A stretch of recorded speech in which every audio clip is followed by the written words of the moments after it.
Welcome to Polyglot Podcast. I'm Christian here from Finland, Rovaniemi, and today I have Matt, and we are going Hi. to talk about Matt's language background, like his native language, English, and his home country, his overall language knowledge, experiences of learning languages, and everything. I don't even know what's going to happen today. We will just start and see where the conversation flows. So first of all, thank you, Matt, for having the time.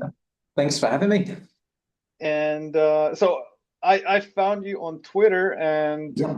I think you have really interesting content. And like on your Twitter, it says that you're learning currently Dutch, Maltese, Polish, and Esperanto, Yeah. and like dabbling with Spanish, Catalan, Frisian, Lithuanian, and Irish. Yeah. So, in some point, we will talk about that. But Cool. first, maybe you could shortly introduce who you are. Yeah, sure. So I'm Matt, 35 years old. I live in England. Um, English is obviously my native language. Um, I'm a musician by trade. That's what I do. Because of that, I travel a lot. I get to visit lots of different places, and that's one of the reasons I started learning a few languages.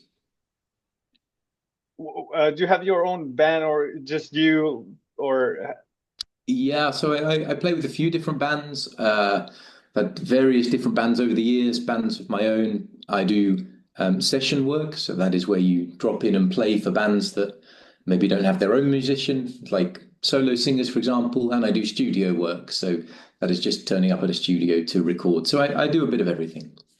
so currently you earn your living with music? That's right. Yeah, yeah, yeah. Yeah, okay. And so languages are just passion currently for you. At the moment, yeah. So where are you right now? Right now, I'm in my office in Peterborough. Peterborough is a small city.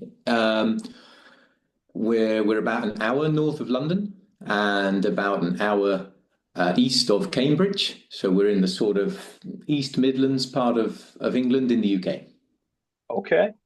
Yeah, you have a really nice studio and also Thank the you. camera. Yeah, it's a good setup. Do a lot of international calls, so being able to kind of be hands-free and sit back is really nice. Yeah, I can notice it's like one of the most professional ones from my guests up to now. Thank you. So what's your hometown? Is it also It is, Peterborough or? yeah, yeah, it is. Peterborough is. It was sort of a new town, so it's always been a little town. And in 1970s, 1980s, the British government were building more houses. They needed places to build them, and they thought, hey, let's turn Peterborough into a new city. So they built a lot of houses here. My mum is from further north, my dad is from further south, from London, and they just put a pin in the map in between where they both lived, and that was Peterborough. So I've been here since I was born. Yeah. So what's the place where your father's from? Yeah, he's from South London, so it's an area called Richmond. It's sort of southeast London. Yeah. And your mom was also from London or no, No, somewhere she's from the north. from further north, so very South Yorkshire. It's an area called Humberside, where the Humber River is, the Humber Estuary. The biggest sort of town there is Hull, and and that's where she's from. Yeah. So maybe we can talk a bit about the dialects and accents found in the UK. Mm. So, for example, in your parents' case, do they Yeah. speak in the same way, or do they have like different small dialects or? Sure. So I think so. My parents not too much different. My grandparents there were sort of clearer dialectical differences. There's a huge amount of dialects in the UK. It's remarkable. I always think for such a small country, and the accents that go with it. Um, so I am lucky enough to kind of tour around the UK a lot, play in different places, and you have Scouse in Liverpool, Geordie in Newcastle, Brummie in Birmingham, broad West Country accents, and Cockney in East London. I think for such a small country, we've got a great range of accents and dialects. Yeah. I actually lived almost a year in Newcastle when I was Oh, great. 6 years old, but I don't remember how people spoke there. But Mm. just afterwards, I remembered my parents saying that in Newcastle it was a bit like weird, the English they spoke Yeah. there. Yeah, very, very, very. Yeah, it's and words as well. Again for such a small country, there's a meme I've seen on sort of Twitter that you can drive around for an hour in England, and the name of something like a bread roll will change like 50 times. Is it a balm, a bap, a stotty, a cob, a batch? There's all sorts of words for the same thing in a relatively small geographical area. Yeah, I've seen one YouTube video. I'm not sure was it in England or Scotland or Ireland, but there was this school kid who was going Mhm. to who was waiting for the school bus, and he was just answering the reporter, and he had such a thick accent that he Oh. he just became. I guess you know what I I mean. know this one. Yeah, Yeah. this kid was I think was in Northern Ireland, Oh, okay. um, and the sort of County Antrim accent. It can be quite thick in the rural parts. This really thick Northern Irish accent, and it's quite different actually from. Well, there are different accents in Ireland, but sort of general standard Irish accent. And yeah, it's oh, you wouldn't be long getting frostbite and that sort of thing. Yeah. Yeah.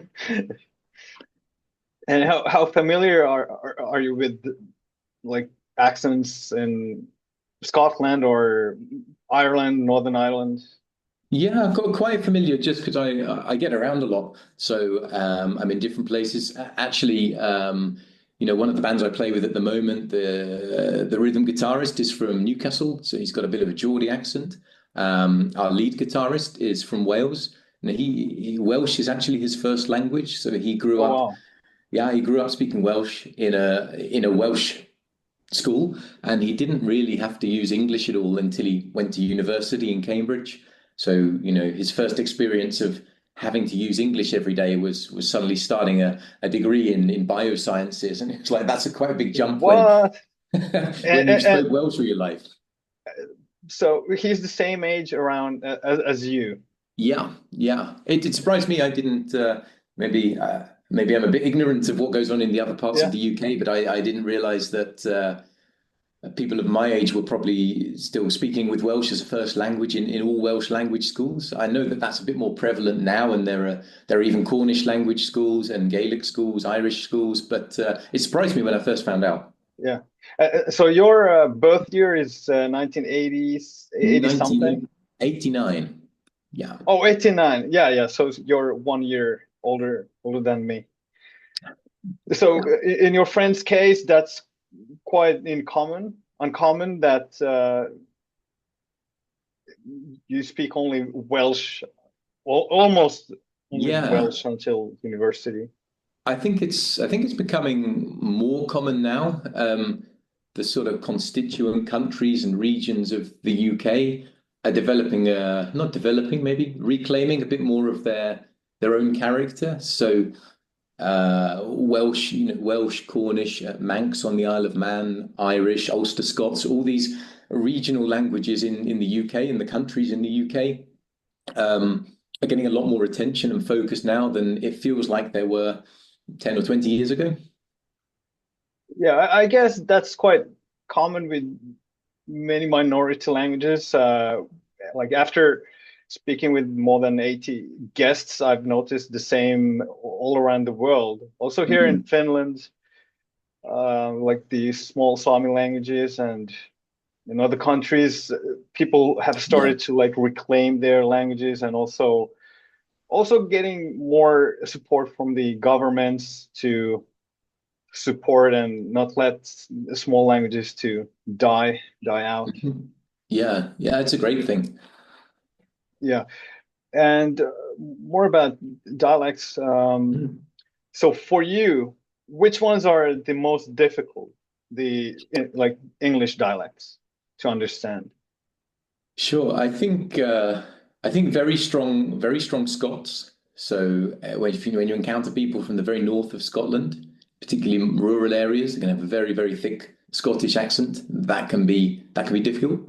I think, as you already mentioned, the Northern Irish accent can be very thick as well. Um, and then sometimes parts of the West Country. So this is sort of it's England, but it's sort of southwest of Wales sort of area. That can be quite a broad accent as well. But I don't encounter that one very much. I'm not really so much in that area. There aren't really that many big cities down there to go and play music Mm. in. Yeah, yeah, okay. But have you ever been in a situation where you speak with a native English speaker and you don't understand? You have to like ask many times, like, excuse me, what did you say? Probably. I can't think of examples offhand, but probably. And I was doing things with the bands. I spend a lot of time in sort of noisy venues. So, all of us are sort of half deaf anyway Oh when you yeah, work in yeah, music. So yeah. there's Yeah, always a lot of trying to understand people. But yeah, I think it's pretty common. I think it's pretty common that you can encounter two native English speakers and they just still won't be able to comprehend each other. And that's just in the UK before you start to think about, Australia, the yeah, US, New Zealand, Malta, all these other countries where English is sort of the native language as well. yeah. And how much exposure have you had to English from these other countries? Yeah, quite a bit from the US, of course. A lot of music, a lot of films, a lot of TV comes out of the US. So here in the UK, we pick up on a lot of US dialect and learn it quite young. Talking about the trunk and wearing pants and things like that. Pants in England is your underwear, pants in the US is your trousers. So it's always differences like that. Yeah, Um, and I taught the US as well. It's easy for if you're making music in English, then the US is your major market. So been over there to play, and that's quite a lot of exposure to. Um, and Malta is probably the other one. I go to Malta quite a lot. I love the country. yeah. Usually they're on holiday. It's fantastic. I'm learning a bit of Maltese, but English is their other native language, and of course they speak it, but with various interjections of Italian, Sicilian, Maltese thrown in. So it's sort of like it's definitely its own sort of dialect of English. Yeah, I actually was 1 month in Malta Yeah. recently. Yeah, I just arrived 2 weeks ago, Oh. and yeah, I could definitely hear the Maltese accent Mm. when they spoke Yeah. English. Yeah. How many times have you been in Malta? Nine or 10 times, and I try and stay for a while when I go. I try and go quite often. I'm trying to go more now that I'm learning Maltese. I'm trying to go a bit more frequently so I can sort of practice there. Why did you start learning Maltese and when? When did I start? I started about this time last year. Um, I was just sort of doom scrolling through Facebook and I saw an advert pop up from the University of Malta and it said, learn Maltese as a foreign language. And I immediately thought, wow, I love this place. I've always known it's a very fascinating language, written in the Latin alphabet, but really it's a Semitic language, lots of Arabic, but loan words from English, from Sicilian, Italian, French. I thought it's a fascinating language. I love the country. Um, you know, as soon as this advert popped up, I was like, yeah, I'm signing up for this. Yeah, it was fun being in Malta because I'm quite good in Italian Hmm. and semi okay in French. Then I've Yeah. dabbled with Arabic. So when I was reading all the signs or something, or for example, the phrase "good day" or yeah, "giornata tayyaba," I was like, Yeah, what? giornata Like da capo.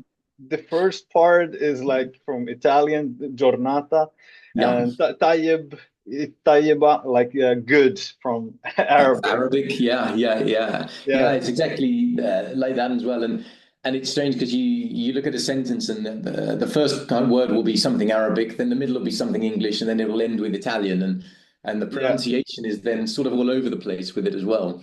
yeah, exactly. So have you been to all the islands? Gozo, the main island. Well, Gozo, definitely the Camino, main island. Comino, yeah, Cominoto. Caminoto. Did you swim to Cominoto from I didn't Comino? swim. We took a boat trip. Yeah, Oh, okay. like Yeah. all good tourists, we did the Blue Lagoon. I've been to the Blue Yeah. Lagoon a couple of times. So yeah, I mean, usually wherever I stayed, usually we stay in and around Valletta. It's easy. We've been to Pagiba, we've been to Aura. I've stayed in Marsaxlokk as well. So I try and stay in a different place each time to experience a different part of the island. Yeah. Oh, that's nice. We stayed first 2 weeks on Gozo in Marsalforn. I really Yes, like yes, that yes. place. And then the last 17 days in Birzebuja. Okay, so Bitsabuja is that's on the north coast? Is that near? It's a bit further to the south from Marsaxlokk, like five Okay. Oh, I kilometers. see. Well, I'm confusing it with Bagiba. Bagiba and Yeah, Aura. Bujiba, yeah, the Yeah. Near Chikawa, the port. aquarium. I think the national aquarium was there in Yes. Bujiba. Yeah, Yeah. Yeah. I love the islands. So yeah, I like to go back there. And actually the best thing about learning Maltese is I feel like I can pronounce some of the place names now because I was definitely massacring them for like a decade on all my other visits.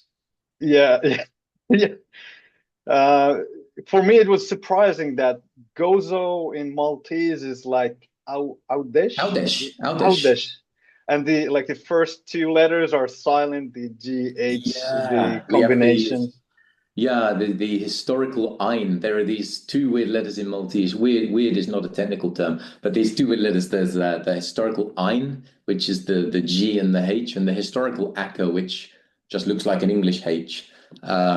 And I think the first 6 months of learning Maltese with the University of Malta was just learning how those two letters work. They change so much conjugation of words. They turn certain patterns into a diphthong. Sometimes you just ignore them completely and pretend they're not there. Yeah, So, okay. but yeah, Audish, yeah, starting with the ein. Yeah. Mm. And the chorus is online, or Yes, it is. Yeah, so it's really great actually. It's fantastic that the university is putting this sort of thing on, and we have lectures 2 hours a week. There's lots of homework and other reading as well. But yeah, it's all on Zoom. yeah, is it one semester or the whole year?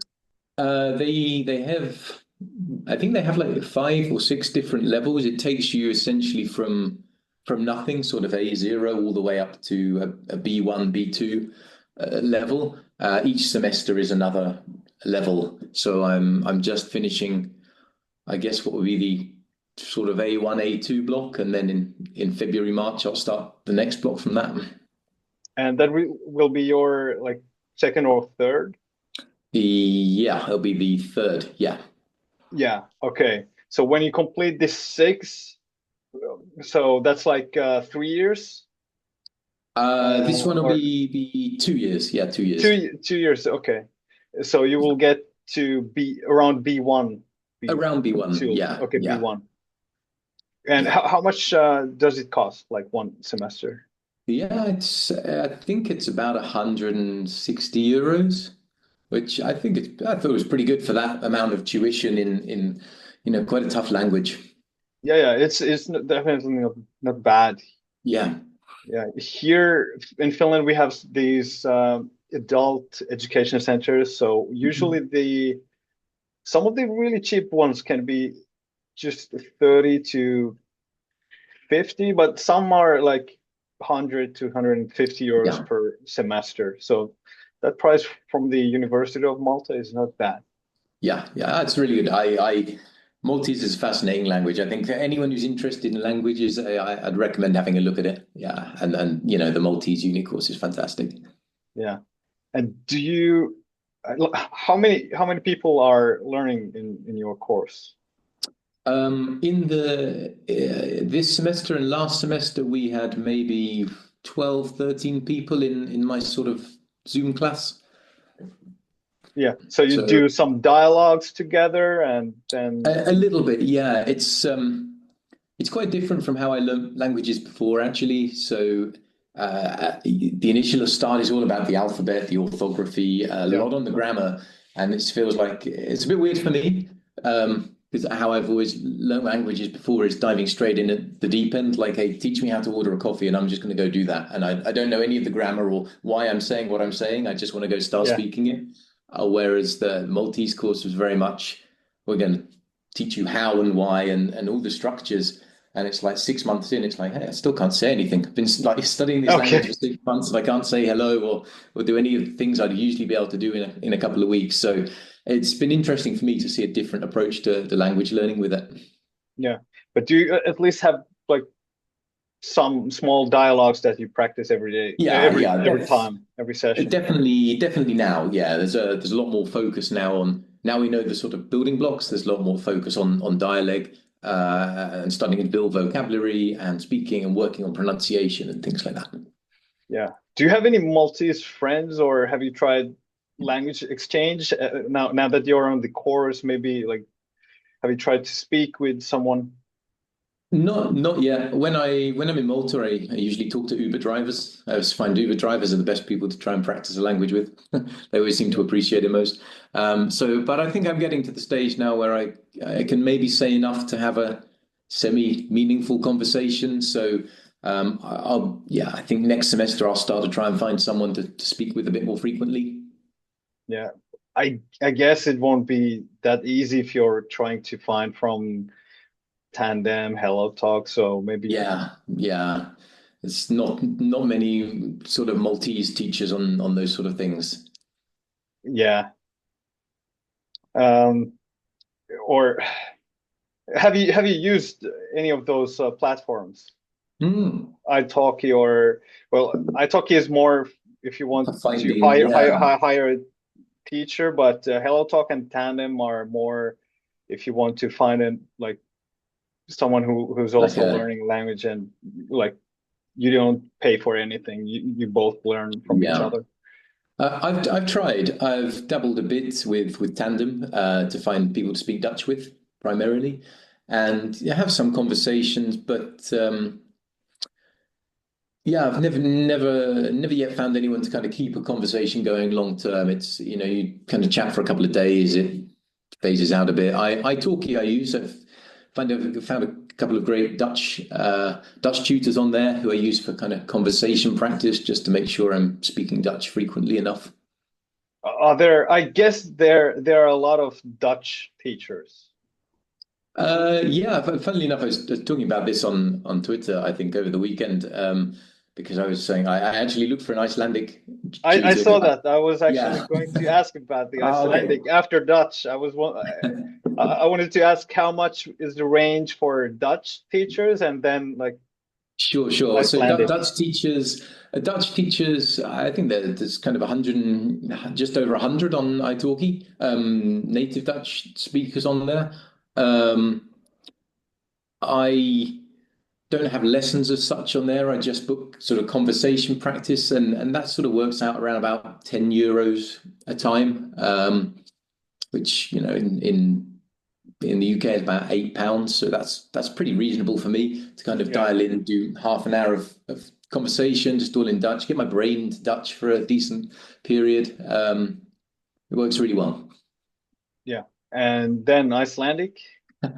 Yeah, this was a spur of the moment thing. So I'm in Reykjavik in March, and I thought I'd learn a couple of phrases. It's not easy.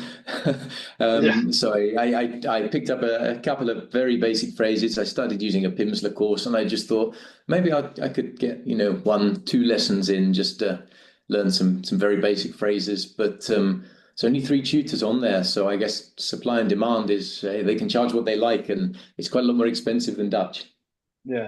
Can you remember exactly how many, like two, three, or something around? I think there were only 3 native Okay. Icelandic speakers on there. Yeah, so Yeah, yeah. that's difficult. So what was their pricing like? So sort of 20, 30 euros like per? 40, 50 euros. Oh my Yeah, God. yeah. So I guess they're only teaching people who are really committed to learning Icelandic. I think there's a lot of academic interest in Icelandic as well. So they're probably focusing on proper serious learners, not people like me who just want to learn to order a coffee before a holiday. Yeah. Well, I understand that it's quite expensive in Iceland, so Yeah, they have to like pay their bills somehow. definitely, definitely.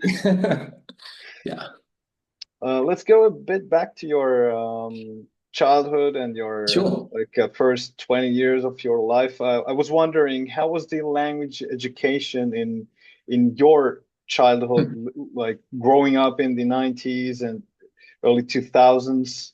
Like, what were the optional or mandatory languages in your schools?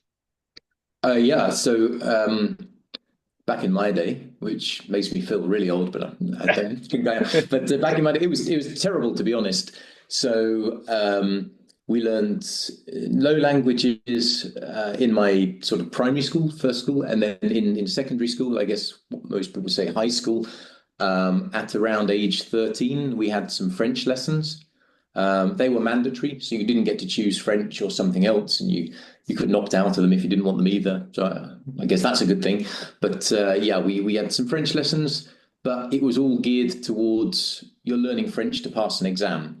There Yeah. was never a connection made that if you learn French, it opens up other cultures. It will make it, you help with travel. It can help you connect to new things. There was no communication that French is spoken in places other than France as well.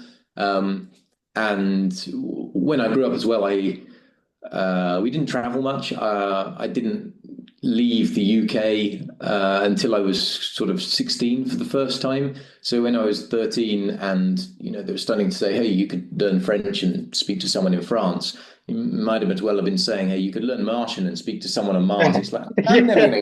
I'm never gonna go to Mars, man. That's a million miles away. It's not gonna Yeah. happen. So it was all geared towards, hey, you have to learn this because you have to pass the exam. So we did what we had to do. We passed the exam and then we forgot all about it.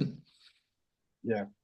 So a little bit what I've heard about like Japan, South Korea, when they study English, that they just want to pass the test, but Yeah. uh, really few people actually are fluent or can have a Mhm. conversation in English. Yeah. Is French mandatory all over England, the UK, or I just your school? Does it depend a lot on the school? Yeah, I think it depended. Back then, I think French was probably the most common language. Other schools also did maybe Spanish or German instead, but that was sort of your three choices, options. It depended where you landed. Maybe your school would do French, maybe it would do German. You wouldn't usually get much of a choice. Um, Now I think there's a lot more. I think there's a lot more choice in languages. I think children are probably, I think they start language education earlier here. And I think there are a lot more languages to choose from as well. Yeah, I've noticed it that all over the world, usually it's three or four options. Yeah, So English definitely, then German, Spanish, French. yeah, Even yeah. Italian is quite rare. It usually is German, Spanish, French. Which is interesting because they're not. I guess Spanish maybe is and English, of course, are the outliers, but French and German are not nearly as widely spoken as maybe Mandarin or Russian or there's some other much more global languages, I suppose. Yeah, I guess even Portuguese has Yeah, more than Portuguese French, definitely. but Portuguese is really rare when it comes to Yeah. yeah. And is it possible that in some schools you don't need to pick any languages, or you don't I know about think, this? yeah, I don't know for sure. I think everybody had to do one. I think part of the curriculum was that a second language was mandatory, at least for a 3 year period. So when we started back in my day in year seven at secondary school for the 3 years, I guess age 12, 13, 14, it was mandatory you had to study it. And then you could choose whether to take it further for what we called our GCSEs, I guess, like your leaving sort of certificate sort of thing, that you'd take the exams for at age 16. So I did choose to do French for it actually. So I did 2 more years of French than most people would. but still I can't remember any of it now, which is Yeah. really sad. It's like how have I spent 5 years being taught this and I can hardly remember anything. Yeah. No. In your school time, as you're from England, Mm. how much did they speak in school about minority languages of the UK, like these Celtic languages, Yeah. Irish, Scottish Gaelic? Um, yeah, you don't have any else. Breton is in France. Breton. We have Manx on the Cornish, Cornish island. and Manx. Cornish. Yeah, yeah, Yeah.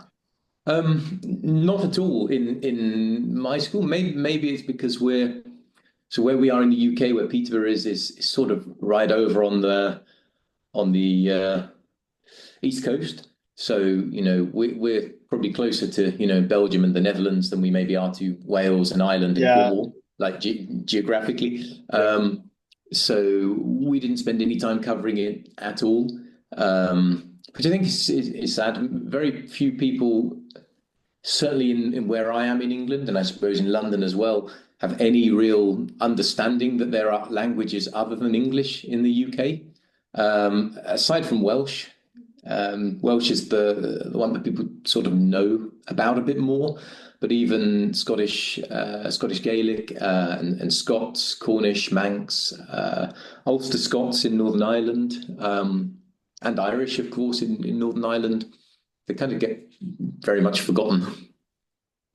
yeah. I was curious about this because when I was in school, they didn't speak almost anything about the Sami Mhm. people who live here in the northern part of Finland, and that's why. But I guess in our times Mhm. when we were young, that was quite common. But I guess maybe nowadays it's changing. But yeah, if I think about the minority languages of the UK, I would guess that no Finnish person here would even know of those. If I Yeah. mean, people who are not complete language nerds. So that's why I was Yeah. really Yeah. curious how well the people in the UK know them. So yeah, that's why I asked that question. And Yeah, and it seems in the UK as well, it can be quite a sort of partisan thing. It's quite split by politics as well. So, every now and then you get a lot of people getting angry because a bilingual road sign has gone up, and they think, hey, that's a waste of our taxpayers' money. really, Everybody knows the English word. Why are we spending all this money to replace the sign so it's got the Welsh word or the Irish word on? I think, don't they have anything better to do? But yeah, it's not always. Sometimes it's a bit of an uphill battle, I think, for these languages to get their use and get their recognition and things, which is wrong because they're the native languages of these places. But over time they fade away, and then it's difficult to get them back. yeah, I agree. Um, so one thing that came into my mind was the signs. I really like signs which have multiple Oh, I languages and love it. Yeah, maybe even multiple different scripts because some languages have a yeah, completely different one. For example, here in Lapland, you can find around Inari um, signs in four languages. So yeah. English, Northern Sami, Inari Sami, Mhm. and Skald Sami, and it's quite Yeah, unusual because usually all the signs are in Finnish and Swedish in yeah, yeah. southern parts of Finland. So See, because I'm quite close to London here, and I'm in London quite a lot for work. There's a lot of multilingual signage in London, and it's not just sort of UK languages. Particularly, if I get the train into London, I get into London King's Cross, and that is sort of joined on to St Pancras, which is the Eurostar station. So they have international arrivals from France, from Belgium, from the Netherlands. And so there are signs in German, Dutch, French, which is cool. I enjoy that a lot. Yeah, we have some signs in Punjabi, some signs in Chinese as well Yeah, in London. There's a lot Polish as well. We've got a very growing Polish population in England, so we have a lot of Polish signage. yeah, I've heard like in London, you have really a lot of people from like Poland and especially like Punjab region of India. Yeah, and actually even more where I am in Peterborough than in London. Um, where Peterborough is an area called the Fens, which was like, I guess, hundreds of years ago was sort of like a marshland, like a wetland. And Dutch engineers came over and drained it all. And what was left underneath Yeah. was really, really fertile soil. So it's really good for agriculture. We grow really good onions, really good Okay. celery, things like that. There's a lot of sort of agricultural labor needed here. So we get a lot of people coming here from work from all over Europe. So only about 80% of people in Peterborough have English as their first language, which is quite a low number for UK standards So outside of you, London. yeah, so usually it's like 90 Yeah, something. yeah. Yeah. So like you earlier mentioned about politics and Mhm. about the minority languages. Do you know about the situation in the UK? How was it before? Were the minority languages suppressed by the government, and were there prohibitions to like not to speak the language like we had here in Finland and the Nordic countries against the Sami languages?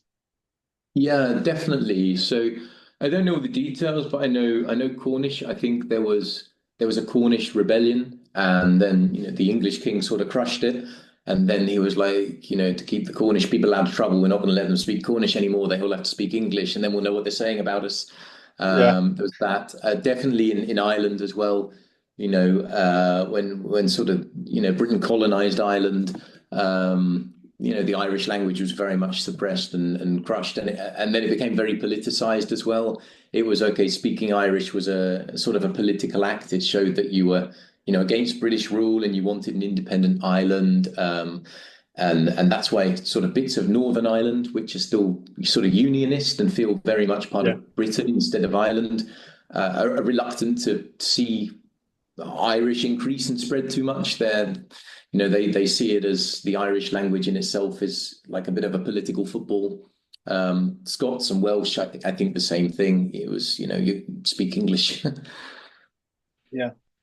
Did you have any like here in the Nordic countries, Finland, Sweden, Norway? We had boarding schools in like remote areas, and the Sami children were taken away from their families, and then in the boarding schools they were forced to speak only Hmm. either Finnish, Swedish, Norway, depending on the country. But when they went back to home, they had forgotten their language because they only managed to get home to their families maybe a few weeks every Yeah. year. The UK is not that you don't have that probably remote areas as we have here in the north of the No. Nordic countries. So I guess you didn't have anything like this. Not so much. No, I know that. I think certainly any sort of children who would have had maybe a regional language as their language, if they'd have been taken into any sort of state institution, that would have been quickly replaced with English and things like the workhouses in Ireland. I think English was probably forced as a main language there to people who might have spoke Irish or Ulster Scots before. So yeah, but not to the same extent because it's such a small country. Nothing's really remote here. You can kind of drive anywhere in a couple of hours. Yeah. So when did you actually get interested in languages? Because like you said before, Mhm. you didn't learn French in school, and so after high school, what happened? Yeah, so after I didn't really do anything involving languages for sort of like 10 years, I guess. Um, and then I've always been interested in languages, even doing French at school. I didn't enjoy learning the French, but I was interested in the concept of learning a new language. And sort of simultaneously, I started getting a lot more free time, so I was able to travel a bit more. So I started going to new places and thinking, hey, it'll be useful to, be able to speak a little bit of Spanish here or a little bit of German here or something to get by. And at the same time, one of the triggers was I was doing some like family history, working on my family tree and going back. Although all my recent family is sort of in England and English speaking, started ordering these, birth certificates, copies of marriage Yeah. certificates, death certificates. And they'd come from the Irish registry, and I've got some from back in Poland, and so I get Wow. these certificates with foreign words, and I think, wow, this is my ancestor, and there's language on here that I can't read, that I can't understand. I wonder how you pronounce that, and that was the Yeah. trigger really for starting to learn a bit more again. There was sort of time and a little bit of an incentive from that. Oh, that's so interesting. I've also researched a bit my family tree, but I haven't got like searched for the like church records. I Yeah. just I was lucky to find someone who's like my distant relative, and I managed to find my grandma's family tree until the Oh, cool. late 1500s. Wow, that's a long way back. So yeah. So how far back And in I'm not time I'm have not you? back that far. Yeah, I'm back to about 1680 at the moment is the furthest I've gone. It's different in different places. So some of the UK rural records are quite good. Some of the Irish records not so good. The Polish records definitely not so good. There was so much disruption, and in bits of Poland, I was looking at an ancestor who was in a town, and today it's Belarus. Previously, it was Polish. It was occupied by the Germans in World War II. Previous to yeah, that, it was part of Kingdom of Lithuania. So you're like, oh man, the record keeping is all over the place. But yeah, generally, I've got kind of sort of 200, 300 years. yeah, and like all over the UK and Yeah, yeah, and that triggered Europe. it as well. Thinking, actually, I go back to, just as recently as maybe like great grandparents, and think, oh, they probably would have, been native Irish speakers from where they were living, agricultural laborers, that sort of thing. Thinking that's quite cool, Yeah. that maybe I should learn some Irish, but then also maybe I should learn some Polish and thousands of other languages. What do you think if we go 500 or even 1,000 years back in your family tree? What all languages were spoken by your ancestors? Yeah, so I think definitely the Irish. I had ancestors as well in Scotland, but sort of the lowland Scotland, so they would have spoken Scots. There's sort of Polish linked in there as well, but that's and then after that it gets a bit tricky because the Polish side it could go anywhere from that it could be Lithuanian, Russian probably would have been quite prevalent as well, maybe even German in areas. So then it's like a whole Pandora's box of you can just pick some languages and probably Yeah. apply them. So have you done any DNA tests yet? I guess not, or Yeah, no, I have. I actually just got some results back like a couple of weeks ago from I've done two. I did one with Ancestry and one with I think they're called My Heritage DNA. yeah, my Um, heritage, yeah. yeah, that's it. Yeah, so I've done those, and that's more or less given me what was expected. Yeah. Sort of the My Heritage DNA gave me 1.7% finish, and I'm not quite sure about that. I don't. I'm like that's a little bit questionable. I don't know Yeah. how that's come from. That must be a long way back. Yeah, if it's 1.7, that's like how many generations back? At least can't calculate, but around 6 to 8 Yeah. maybe or more. Yeah, I wonder about some of the accuracy of the tests. So sometimes I've done some tests for my parents as well, and kind of thought, okay, well, if that's their results, that doesn't really fit. It's kind of clocked. Okay, that's definitely your mum, that's definitely your dad. But then Yeah. I think, well, if you're telling me, I've got X amount from Sweden, but my parents don't have any, it's like, well, where does that come from then? So Yeah. I take it with sort of a pinch of salt, as we say. It's But interesting, but there's a lot of wiggle room.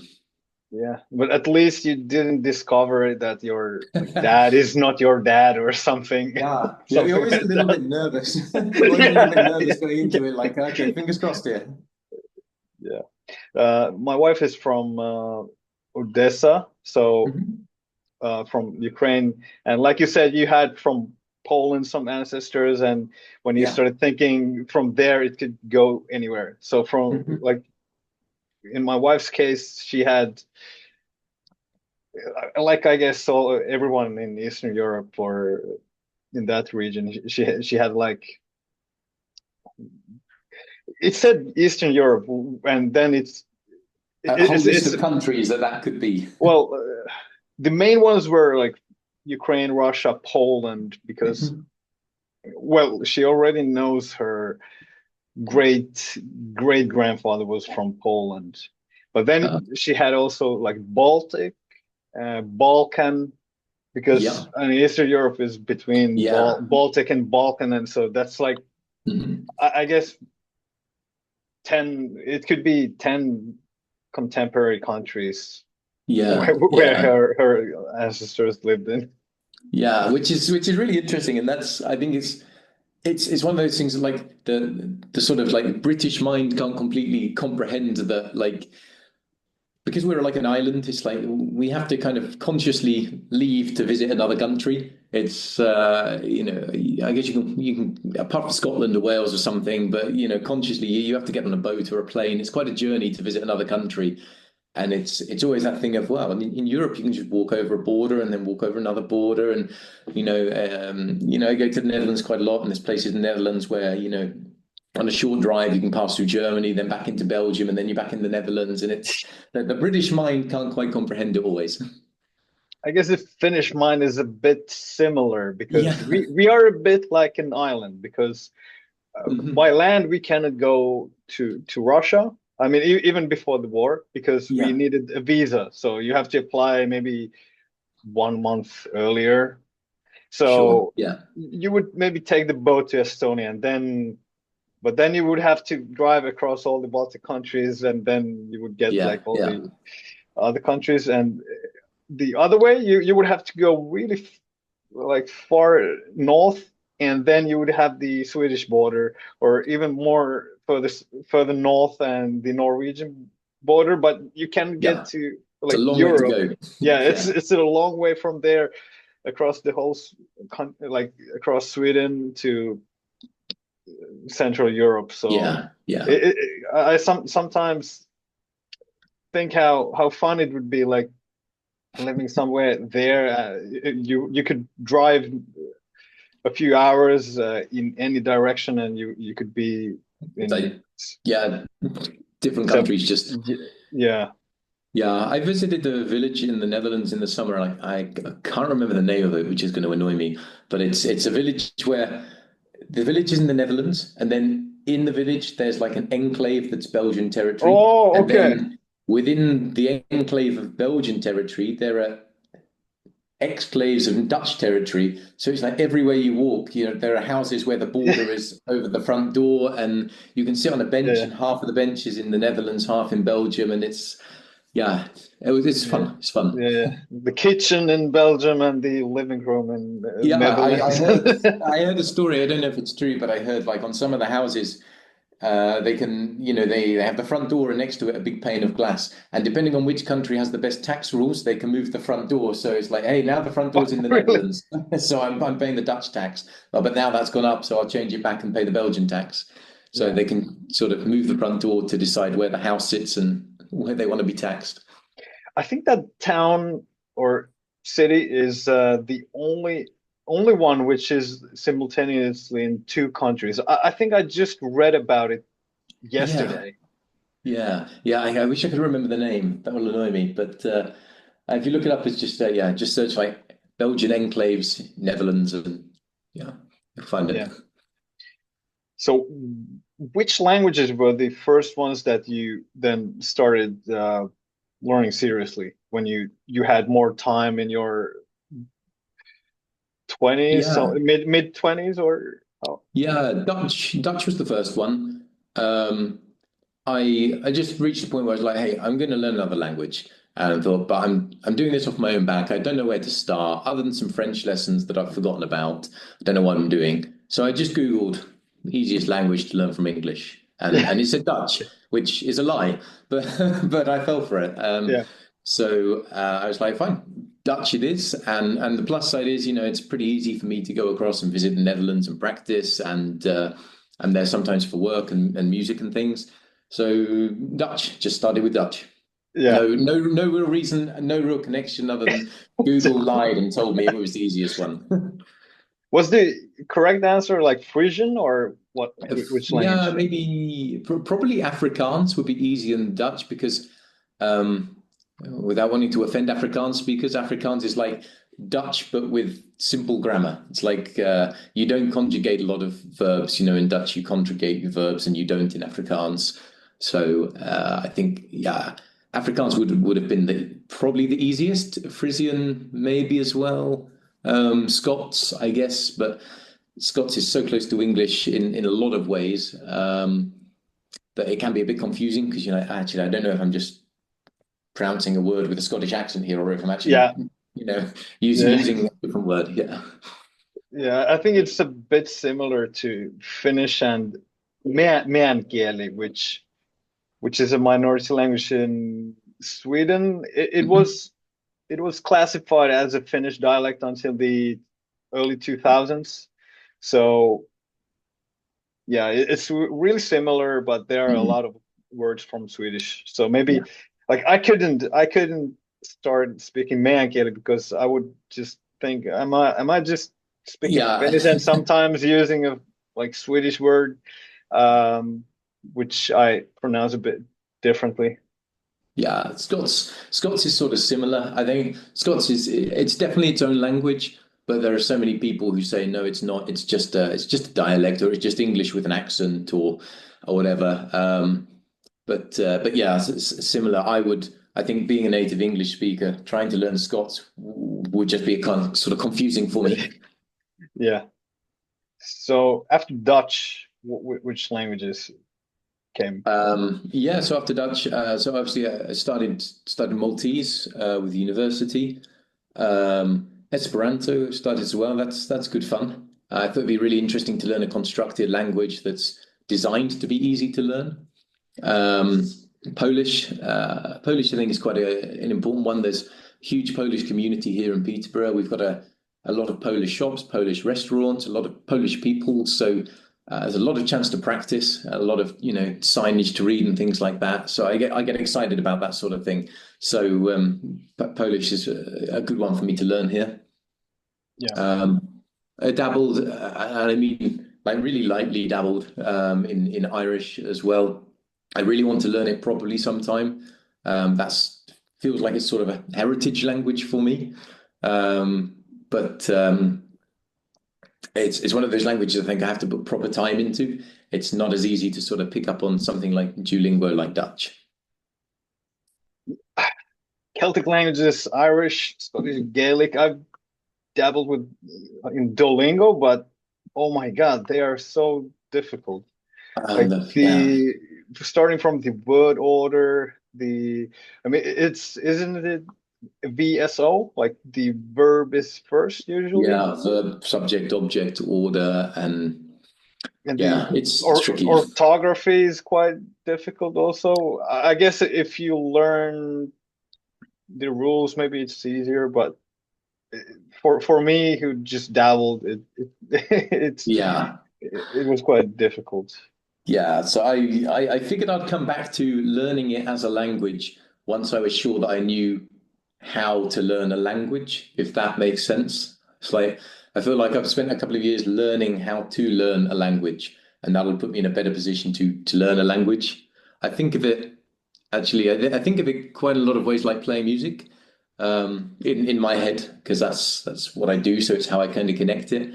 Like if you're learning to play music, you have to learn the theory. You have to be able to keep in time. You have to know, when to play loud, when to play quiet, the dynamics. You have to be able to read music and things like that.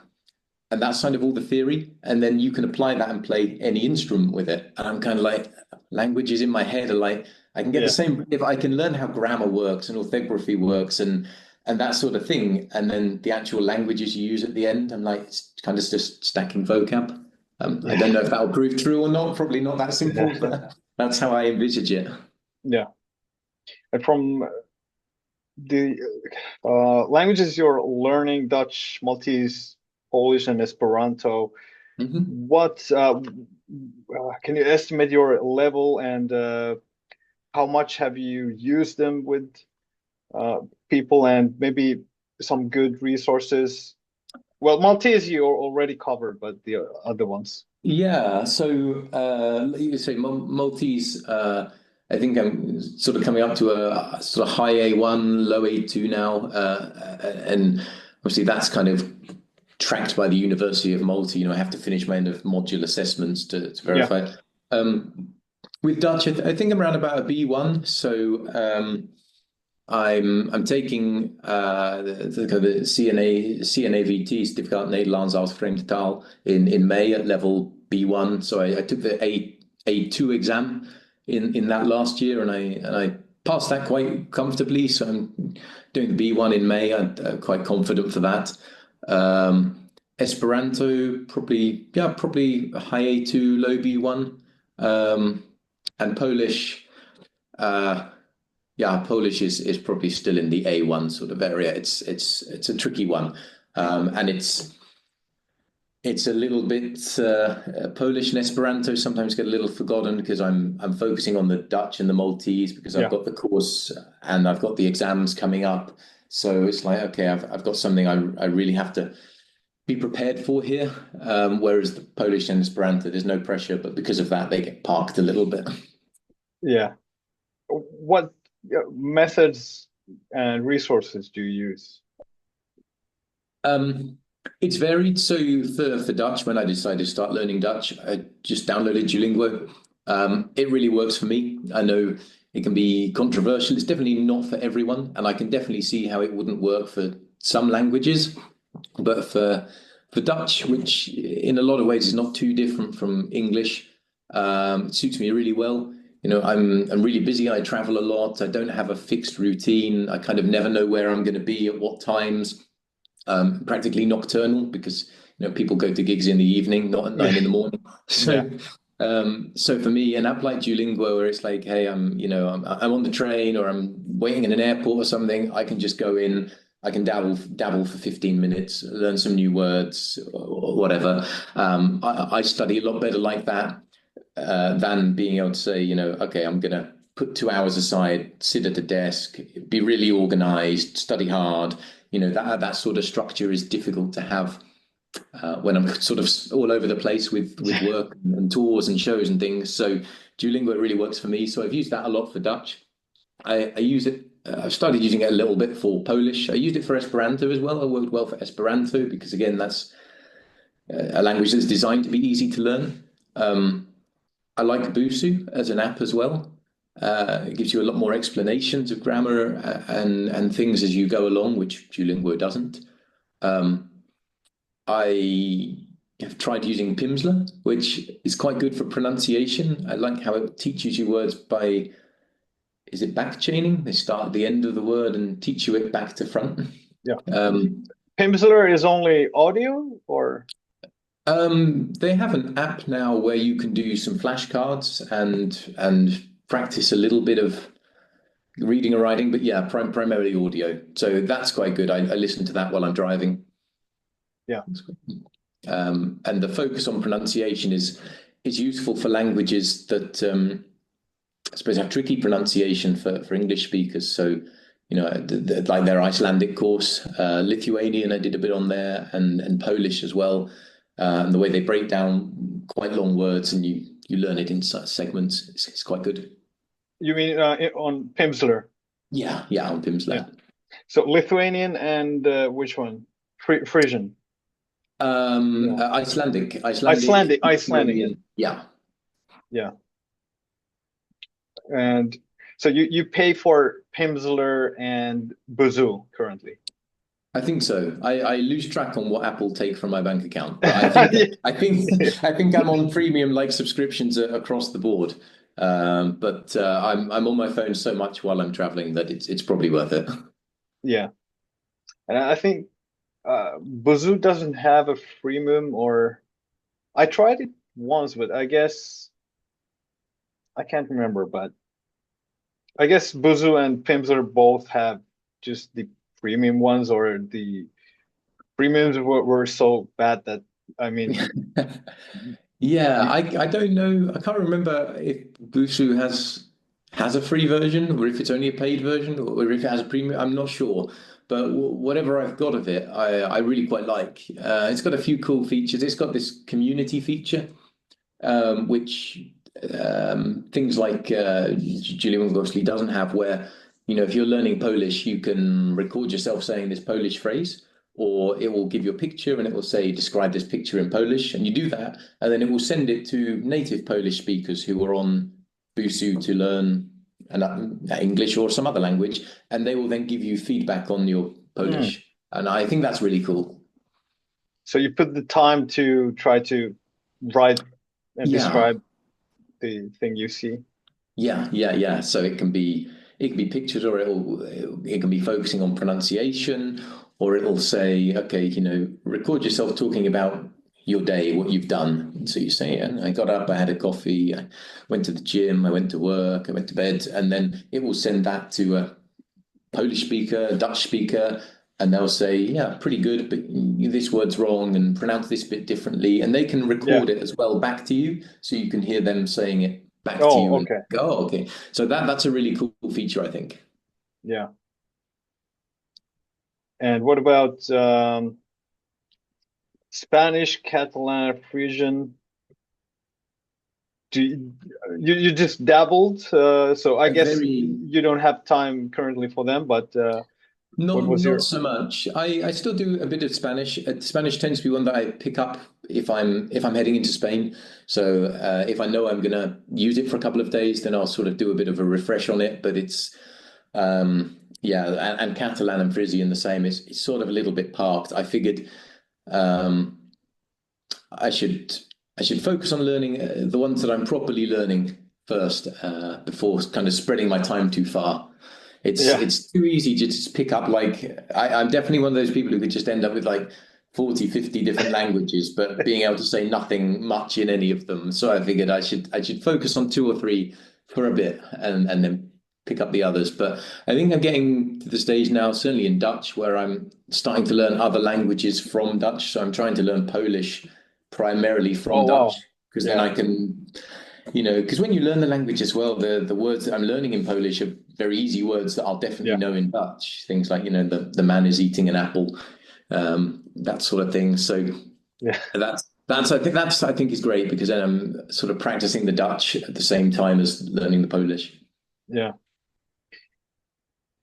So I was just wondering because you have such unique target languages that people usually don't study Maltese or Esperanto. Also, well, Catalan is definitely not super popular, but I Mhm. mean it's a big language.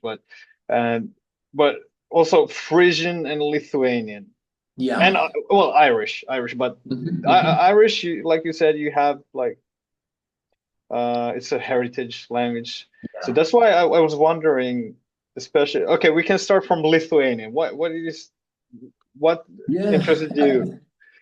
Again, initially? it's there's quite a lot of it in Peterborough where I am, because we've got quite a big Lithuanian community. Um, and I sort of started learning it as well. I had a trip to Kaunas, and I thought I should learn some phrases for that. And then I just really enjoyed the language. I think Lithuanian is one of my favorite languages. I wish there were some Yeah. more resources for it so I could learn it a bit more properly. But yeah, I really like Lithuanian as a language. Um, and I think I'm interested in. I wouldn't say Lithuania is a minority language, but 2 million speakers in Lithuania. It's definitely not on the scale of lots of other languages. So I Yeah. think that makes it more interesting for me as well. It's like with Yeah. apologies to like Spanish, Mandarin, and Russian. I'm like, the smaller a language is, the more niche it is, the more sort of interested I am in it. And I don't know why that is. I don't know, but I have a theory. I'm not so sure it's true, but Okay. I guess maybe people who speak major language as a native language maybe tend Mhm. to want to learn smaller languages. My wife's native language is Russian, but Mhm. she ended up studying Finnish. And then when we were already married, we attended a Northern Sami course together Wow. because she is also a language nerd. And Northern Sami is really small, like 40, Yeah, around yeah, that 40,000 is niche. people.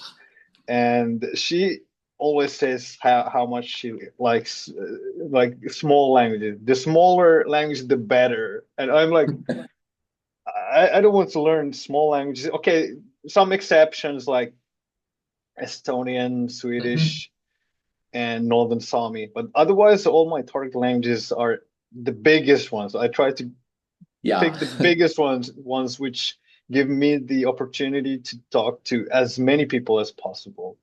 I think that's the sensible approach, definitely. But like, if I could turn back time, would I just be like, no, just nail Spanish instead of Yeah, leave Dutch for now. But yeah, I think that's a good theory. I think if you speak something like English or a very major, widely spoken language, the appeal of something a bit more niche is definitely true. yeah. Like Finnish is spoken by only 5.5 million people. Yeah, wow. And I think it's a And very difficult language to learn, I think I've read that. well, I think it's the easiest one. Yeah, you learned it when you were just a kid. It's got to be easy. Well, yeah, always when my wife says Finnish is the easy, I say, well, I think it's the easiest one. Wow. Okay. But yeah, Okay. as a native, yeah, I think my opinion doesn't count. I think I started. So I recently started sort of training to help teach English. So because in Peterborough we've got as well as a very big sort of migrant population, we've got quite a lot of asylum seekers and refugees here as well. So I've started getting involved in trying to teach them English, and that's taught me a lot about English that I didn't know before, including Yeah. how ridiculous English is. It's just this mashup of other language. It's like this language makes no sense. There are no rules. It's like a free for all. How can you Yeah. possibly teach someone this? Uh, Yeah.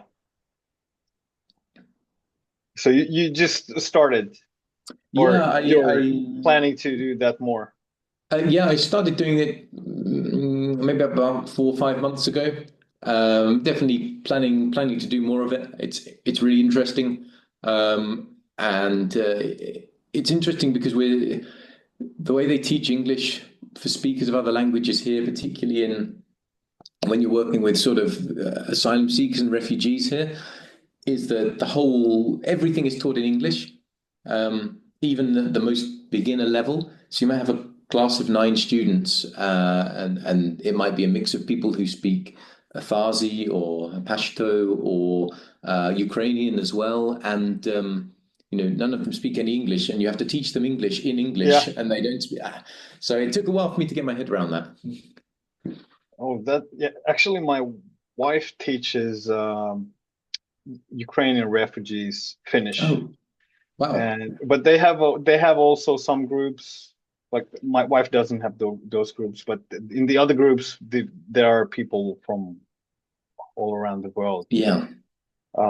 But the other teachers who are Finns, they have to teach somehow in Finnish or a mix of Yeah. Finnish and English. But many of the people don't know English, Hmm. so it's a bit difficult Yeah, for the other it's challenging. teachers to teach Finnish if the if the refugees don't speak Finnish or Hmm. even English. Yeah, yeah, yeah. It's really interesting how it's even possible, but it seems to work.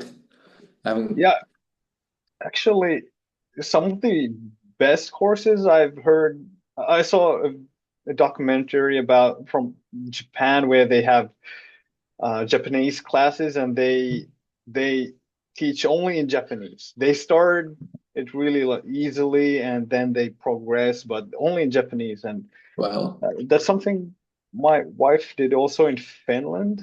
So I'm not sure if they had first a bit more English and then Hmm. they switched to Finnish, but they were like building up the vocabulary and Sure. just speaking in Finnish. So I guess it's not that bad because all the people end up learning Yeah. English. Yeah. That's like as a side effect of the Finnish course, they can work on their English as well. Yeah, yeah. So you said Lithuanian has very few resources. Are there other languages also that you feel should have much better resources? And also, are there some languages you would study, but it doesn't have any resources or really bad ones? Um, I think I probably wouldn't say really bad resources. I think for me, it's a personal thing. Like I said, I really like being able to dip into languages. So I Yeah, sort of the app-based approach, slightly gamified, really works for me.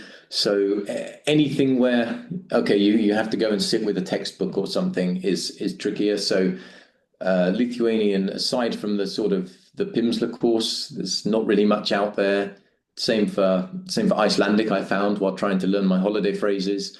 Um, Irish, sort of as well. There's not much there. The pronunciation on the Duolingo Irish course is a bit of a car crash. It's very inaccurate. So for me, it's can I kind of find the resources I like to use. I'm sure there are resources out there for these languages, but for me, sort of Busuu, Duolingo, something I can dip into while I'm on the go. Yeah.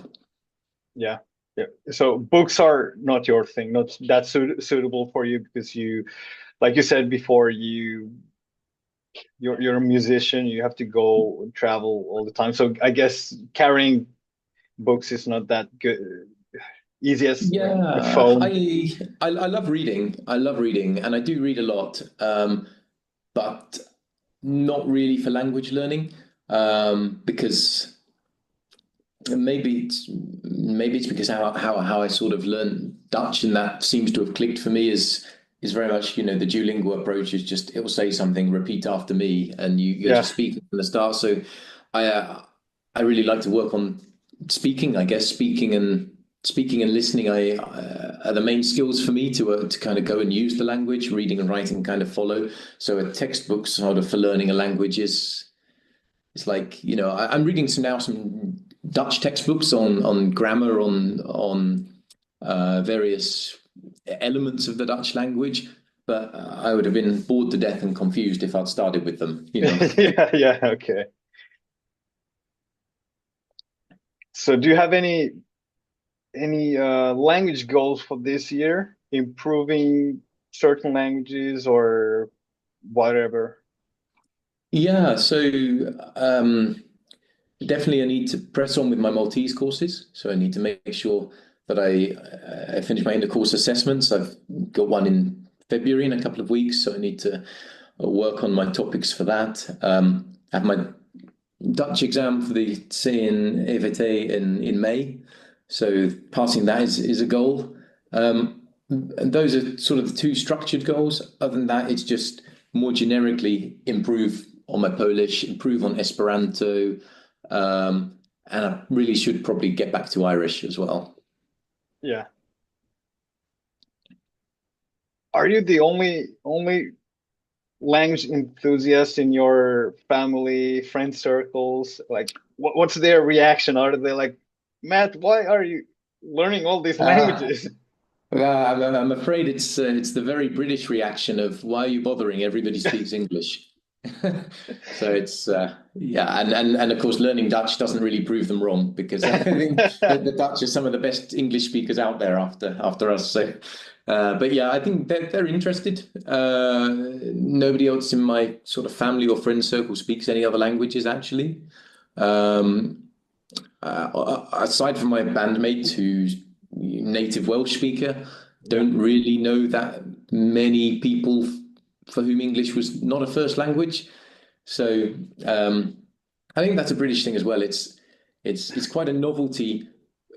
as a British person to encounter a British person who speaks another language. And it's surprising because we're such a diverse, multicultural country now that if you go into a school and we've got kids who will grow up speaking Punjabi and Urdu and English, or kids who will have learned Lithuanian and they'll know some Polish and they're now being taught in English. Um, but Brits to other Brits, it's like, oh wow, you speak a bit of any other language. That's mind blown. It's a sad state of affairs. We need to improve this. That would be my long-term campaign to persuade everybody else here to actually learn some other languages. Yeah. So has any person who knows you become so um like got motivation seeing you I mean gotten inspiration from seeing you learn so many languages that they started to learn themselves or Not yet, but I'll keep trying. yeah, okay. Yeah, it's surprising that it's so uncommon in the English speaking countries to Hmm. learn other languages because Yeah, I think it's just because English is so widely spoken. As I said, I've been traveling for sort of work and for music for 10, 15 years, and I only started learning languages in the last couple of years, and for the whole time before that, everywhere else I've been, I've got by with just English. And even now I still feel, in most places, 9 times out of 10, I can get by with just English. So the motivation, or at least there's the need for maybe a native English speaker to learn another language is much diminished. I think it has to be a want rather than a need, whereas that's probably not true for other languages. have you been to Latin America or Asia?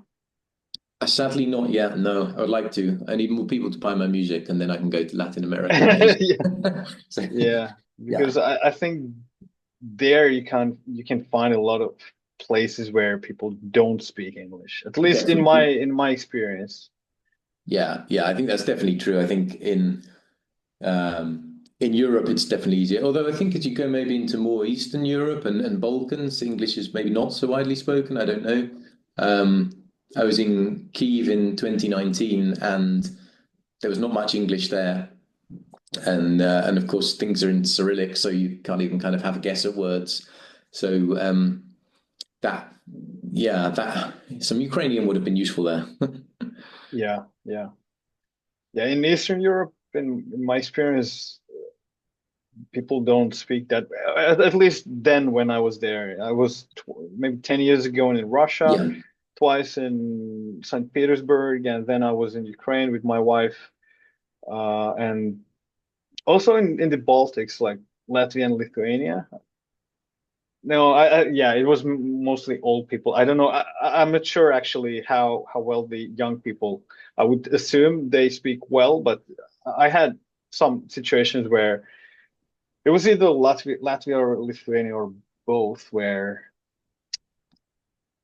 the shopkeeper, well, she was older. She didn't speak Mm, any mm. English, and my Russian was at the time really bad. But I Yeah. managed to say something, Get by. and yeah, I survived in the situation. I managed to get what I needed, but Yeah, I think I heard that. I think it's like there's this sort of pre and post like 1990 like Berlin Wall fall of USSR split where the older generation will most likely have Russian as sort of the second language, but the younger generation would have English as the second language instead in these countries. I don't know like how true that is or to what extent, but I think I read that somewhere.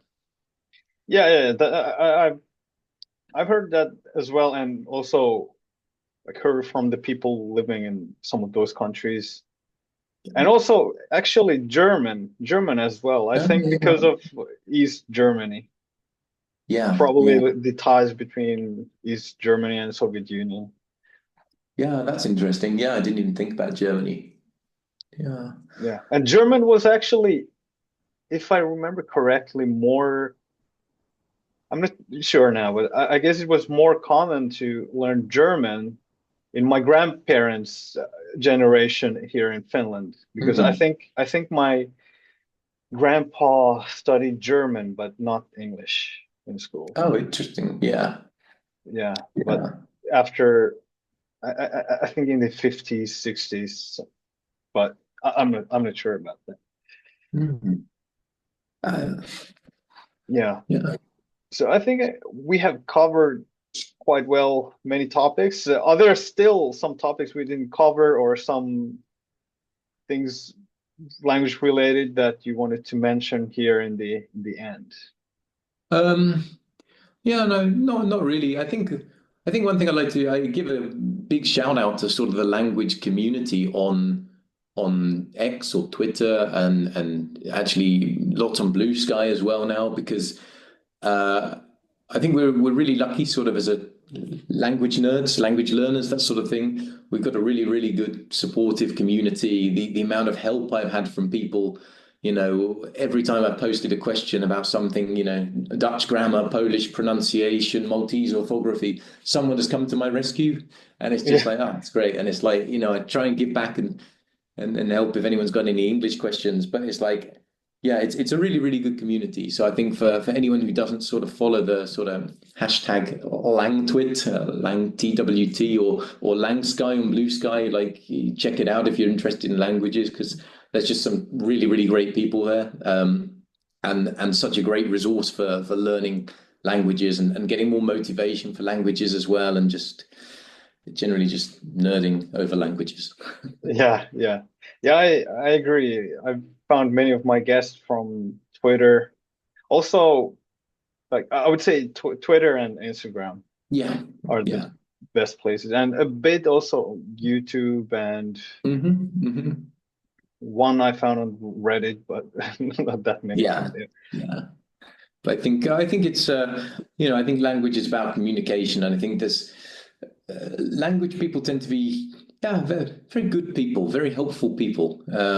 It's a really nice community. Yeah. Okay, Matt.